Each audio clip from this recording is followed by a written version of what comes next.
श्री सद्गुरु महाराज की जय। प्रातः स्मरणीय अनंत श्री भूषित परमाराध्य संत सद्गुरु महर्षि मेही परमहंस जी महाराज का प्रवचन। साधना में धैर्य और प्रेम। महर्षि मेही सत्संग सुधा सागर। बंदो गुरु पद कंज कृपा सिंधु नर रूप हरि मोह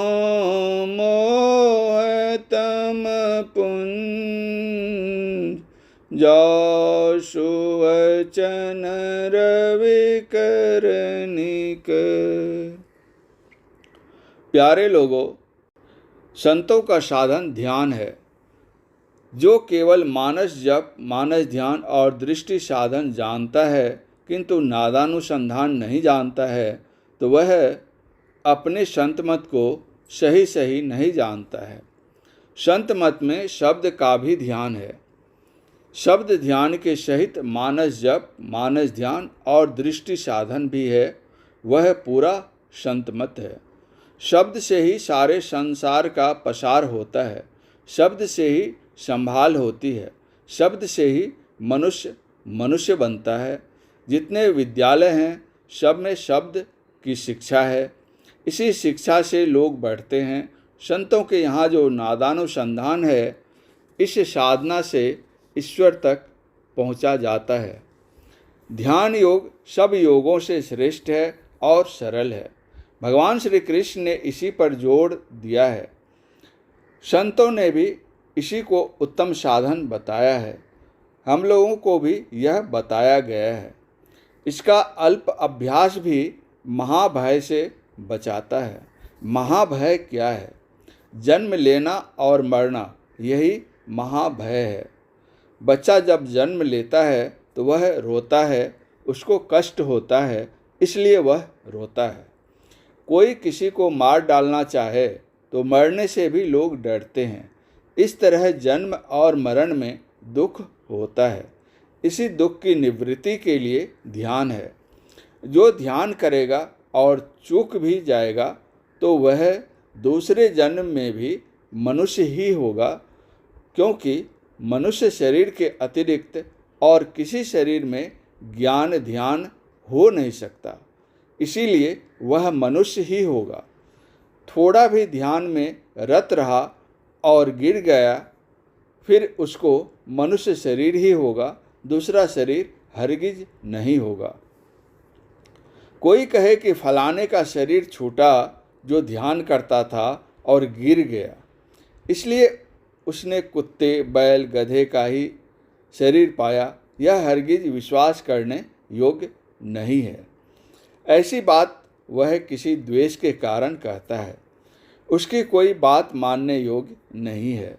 संत कबीर साहब ने कहा, भक्ति बीज बिन से नहीं, जो जुग जाय अनंत, ऊंचे नीचे घर जन्म ले, तऊ संत को संत। नीच कुल में जन्म लेने की बात इसलिए कही गई है कि उससे कुछ चूक हो गई होगी। डॉक्टर अंबेडकर मेहतर थे और जगजीवन राम चमार हैं, फिर भी डॉक्टर अंबेडकर श्रीमान थे और जगजीवन राम भी श्रीमान हैं। उत्तर तरफ में इसी ज़िले में एक चमार है, जिसके यहाँ कुर्सी चौकी लोगों के बैठने के लिए लगी रहती है। लोग जाते हैं, बैठते हैं और उसके यहाँ से कर्जा ले जाते हैं। आज भी डोमरा सड़क है, जिसको काशी के लोग डोम ने बनवाया था अंग्रेज के समय में। हरिश्चंद्र काशी में डोम के यहाँ ही बिके थे। डोम चमार नीच कार्य के लोग भी श्रीमान होते हैं। सब दिन योग का अभ्यास अवश्य करो। योग के आरंभ का नाश नहीं होता। हम लोगों को वही योग मिला है जो भगवान श्री कृष्ण ने गीता में बताया है। कई जन्मों में हम लोगों का काम खत्म हो जाएगा। मान लीजिए करोड़ों जन्म लेने पड़ते और अब लाख ही लेने पड़ेंगे तो कितना कम हो गया। एक लघु कथा है। एक राजा के मन में विरक्ति हो गई। वे एक इमली गाछ के नीचे बैठकर तप करने लगे। एक दूसरा आदमी था जो अपने परिवार से झगड़ा करके घर से निकल भागा और राजा की नकल में एक अरंड पेड़ के नीचे बैठकर तप करने लगा। भगवान की ओर से राजा के लिए उत्तम भोजन और उस अरंड गाछ के नीचे बैठने वाले के लिए मड़वे की रोटी भेजी जाती थी। संयोग से एक दिन नारद मुनि उसी होकर जा रहे थे। राजा ने नारद जी से पूछा, आप कहाँ जा रहे हैं? नारद जी ने कहा, मैं विष्णु लोक जा रहा हूँ। राजा ने कहा, महाराज, जब आप विष्णु भगवान के यहाँ जा रहे हैं तो भगवान से आप पूछेंगे कि मुझे इस इमली गाछ के नीचे कितने दिनों तक तप करने पर उनके दर्शन होंगे। नारद जी ने कहा, अच्छा ठीक है, मैं पूछ लूँगा। नारद जी जब आगे बढ़े तो अरंड गाछ के नीचे बैठने वाले ने भी उनसे कहा कि महाराज, केवल राजा के लिए ही नहीं, मेरे लिए भी भगवान से पूछेंगे कि मुझे इस अरंड गाछ के नीचे कितने दिनों तक तप करना होगा। नारद जी ने कहा, बहुत अच्छा, तुम्हारे लिए भी मैं भगवान से पूछ लूँगा।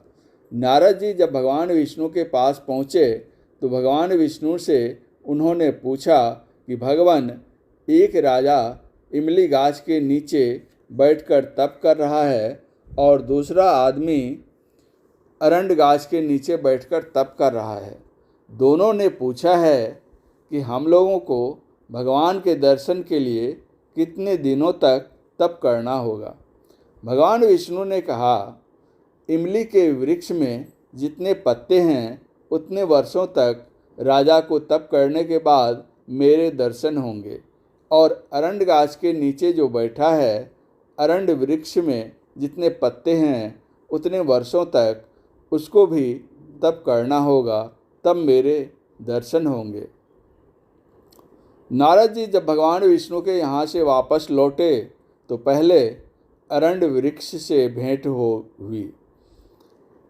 नारद जी ने उससे कहा, इस अरंड वृक्ष में जितने पत्ते हैं उतने वर्षों तक तुमको यहाँ तप करना होगा, ऐसा तुम्हारे लिए भगवान विष्णु ने कहा है। वह आदमी जब अरंड पत्तों को देखने लगा तो बहुत पत्तों को देखकर वह घबरा गया और यह कहकर चल दिया कि इतने वर्षों तक कौन तप करे। इससे तो अच्छा है कि घर का झगड़ा ही सही, घर ही में रहेंगे। वह अपना घर वापस हो गया। जब नारद जी राजा के पास पहुँचे तो राजा ने बड़ी आतुरता से पूछा कि महाराज, मेरे संबंध में भगवान से जानकारी ली थी? नारद जी ने कहा, हाँ, भगवान विष्णु ने आपके लिए कहा है कि इस इमली के वृक्ष में जितने पत्ते हैं उतने वर्षों तक आपको तप करना होगा, तब भगवान दर्शन देंगे। राजा यह सुनते ही प्रेम में मग्न हो गया और लगा नाचने। इतने में भगवान विष्णु वहाँ पहुँच गए। नारद जी ने भगवान से पूछा कि आपने भी हद कर दिया। मुझसे तो आपने कहा था कि इमली वृक्ष में जितने पत्ते हैं उतने वर्षों तक तप करने के बाद मेरे दर्शन होंगे, लेकिन आप तुरंत ही आ गए। भगवान विष्णु ने कहा कि देखते हैं राजा को कितना प्रेम है। इनके प्रेम के वशीभूत होकर ही मैं अभी तुरंत यहाँ आया। जिस समय आपको इन्होंने मुझसे पूछने के लिए कहा था उस समय ऐसा प्रेम इनमें नहीं था। हम लोगों को भी खुश होना चाहिए कि जैसे इमली वाले का काम खत्म हुआ उसी तरह हम लोगों का भी होगा। गुरु महाराज की दया से हम लोग जन्म मरण से जल्दी छूट जाएंगे। बिना प्रमाण के किसी की बात को नहीं मानिए। परम पूज्य गुरुदेव का यह प्रवचन कटिहार जिलांतर्गत संत मत सत्संग मंदिर मनिहारी में दिनांक 23/5/1966 ईस्वी के प्रातःकालीन सत्संग में श्रीमती बहिंदय झूलनदय, जो आपकी संत सद्गुरु महर्षि मही परमहंस जी महाराज की सहोदर बहन थी, की स्मृति के भंडारे के शुभ अवसर पर आयोजित सत्संग में हुआ था। श्री सद्गुरु महाराज की जय।